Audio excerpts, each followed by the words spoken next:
a era da inteligência artificial integrada e democratizada na Microsoft. Olá, eu sou Cristiane Tarricone, autora dos estudos ESG Provider Lens sobre o ecossistema de parceiros Microsoft no Brasil. Isso é um grande diferencial, pois nós cobrimos não somente a parceria com os grandes fornecedores globais, mas também todos os parceiros globais que fazem parte desse ecossistema.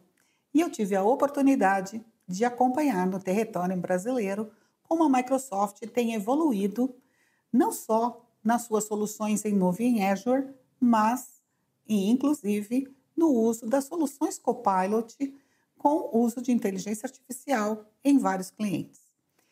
Então, se você quiser conhecer um pouquinho mais sobre esse estudo, acesse o site da TGT ISG.